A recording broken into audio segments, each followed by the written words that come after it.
आपल्याला काय वाटतं? स्थानिक स्वराज्य संस्था सातारा सांगली विधान परिषदेच्या निवडणुकीचं मतदान प्रक्रिया आज पार पडते आहे आणि हे मतदान करण्यासाठी भारतीय जनता पार्टीचे जिल्हा परिषद सदस्य आज जुना राजवाडा जे जुनं कलेक्टर ऑफिस होतं तिथं जे मतदान केंद्र आहे तिथं सगळे पोचलेले आहेत आणि या निवडणुकीमध्ये महायुती एक संधपणे माननीय मुख्यमंत्री देवाभाऊ आणि दोन्ही उपमुख्यमंत्री यांच्या नेतृत्वामध्ये लढती आहे।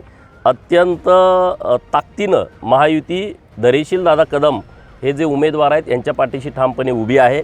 माननीय चंद्रकांत दादा, माननीय जयकुमार गोरे भाऊ, माननीय शिवेंद्र बाबा महाराज, माननीय मकरंद भाऊ आणि शिवसेनेचे मंत्री हे सगळे आणि इथले सगळे प्रतिनिधी दोन्ही जिल्ह्यातले ताकदीनं उमेदवाराच्या पाठीशी उभे आहेत। त्यामुळे खूप चांगल्या फरकानं आमचे उमेदवार निवडून येतील अशी परिस्थिती निर्माण झाली आहे।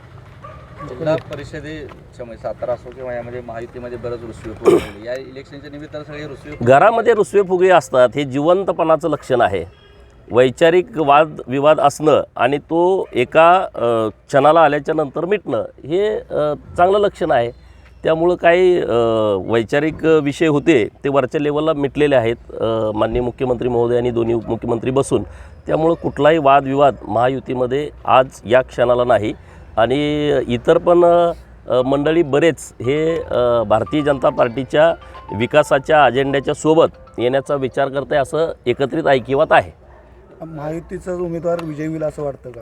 1,00,000% आता वाटायचं काय आहे? महाविकास आघाडीने सुद्धा एका कार्यकर्त्यानं उमेदवारी अर्ज दाखल केलेला होता, मात्र काही काळानंतर तो मागे घेतला।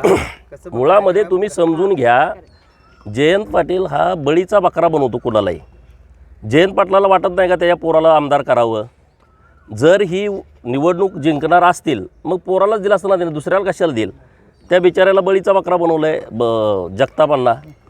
तुम्ही स्वतः घरातच द्यायची ना उमेदवारी, त्याला लॉन्च करायचं आहे आणि आता 29पर्यंत दुसरी कुठली निवडणूक नाही, परंतु त्याला माहीत आहे की त्यांच्या जवळची पण लोकं फुटणार आहेत। त्यामुळं ते ह्या भानगडीत पडत नाही, परंतु वातावरण निर्माण करण्यासाठी त्यांना ॲक्टिंग करावी लागते। ह्याला जाऊन भेटलं काहीतरी पुडी सोडायची, काहीतरी कुचकं बोलायचं, वादविवाद निर्माण होईल असं नाराजासारखी भूमिका मांडायची, हे त्यांनी गेल्या 8 दिवसामध्ये केलं। पण भाजप पूर्णपणे आणि महायुती माननीय मुख्यमंत्री महोदयांच्या सोबत आहे, हे तुम्हाला आता 22 तारखेला निकालातून कळेल। महाविकास आघाडीची मतं फुटतील असं वाटतं का?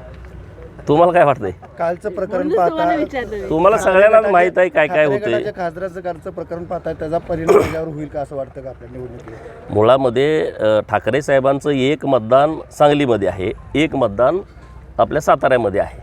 हे त्या कालच्या घडामोडीचा ह्या निवडणुकीमध्ये परिणाम होण्याचं काहीच शक्यता नाही, कारण हे मतदार आहेत, हे लीडर आहेत, हे नेते आहेत। पंचायत समितीचा नेता हा 12 ते 15,000 मतातून निवडून येतो। जिल्हा परिषदचा लीडर हा 28,000 ते 31,000 मतातून निवडून येतो आहे। महानगरपालिकेची मतं 7,000पर्यंत, 8,000पर्यंत, 15,000पर्यंत एका वार्डाची आहेत। नगरपालिकेमध्ये 2-2, 3-3 हजार एका वार्डात मतं आहेत। हे लीडर लोक आहेत। सामान्य मतदारांची निवडणूक वेगळी, हे नेते मंडळी सगळे आहेत आणि ह्यांची निवडणूक आहे। त्यामुळे हे सगळे विचाराला बांधील आहेत, पार्टीशी बांधील आहेत आणि विकासाच्या अजेंड्यावरती हे मतदारसंघातही काम करतायत। त्यामुळे इकडं असं काय परिणाम होण्याची यत्किंचितही शक्यता नाही।